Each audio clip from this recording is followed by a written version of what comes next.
not be aware of it, what this WHO international treaty that's currently being ironed out over at the UN, what is it all about? Well, the key points are that with the support of the financial institutions of the Rockefeller Foundation, the Wellcome Trust, and the Gates Foundation, we're essentially ceding the ability to suspend all civil liberties and all of the rights associated with what we would call the Bill of Rights here in the United States, International Declaration of Human Rights. All of those can be suspended by a capricious determination that there's a public health emergency, and the minute that happens, there are no rights. In a nutshell, that's what the treaty is.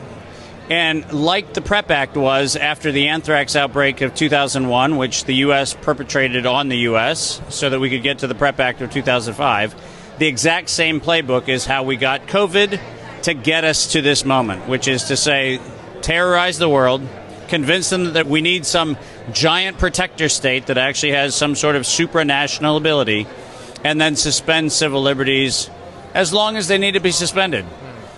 And in this particular case, at the whim of funding agencies who have no criminal accountability. So, in a nutshell, if you feel good about that, feel good about May. What it does is it allows a board at the World Health Organization to either declare an actual emergency or declare an anticipated emergency. There doesn't have to be any evidence. There is no evidence standard at all. So this is actually worse than what happened in COVID, because they don't even have a standard that says they have to isolate a pathogen. They don't have to isolate anything. What they have to do is simply say, we think that there is a reason to declare an emergency, and as such, we therefore have the ability to suspend travel, to actually penalize member states. There's a very big clause inside of the treaty that actually has penalties on member states for noncompliance. But we have to go back to the formation of the World Health Organization, and a lot of people don't want to go back to 1944 to 1946 when the WHO was set up. Very few people know that they wrote absolute immunity from all criminal prosecution into their charter. The only organization self-appointed with no external authority ever granted to have the ability to write themselves out of all forms of criminal prosecution in perpetuity. That's right in the charter of the World Health Organization.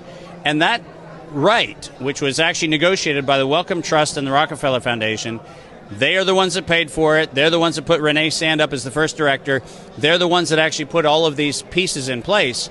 Give them the ability to act with impunity on citizens, regardless of your compliance or absence of compliance with any of the nation-state decisions around the World Health Organization. Every American citizen traveling abroad has no rights. They can be subject to any crime for which there can be no criminal prosecution. So if you feel good about that, yeah, there's probably a way we can actually soft pedal this thing. But the problem is, like we had with anthrax to get to the PrEP Act, like we've had with COVID to get to the World Health Organization treaty, these things are set up to be terror campaigns to modify the public's willingness to give up their liberties.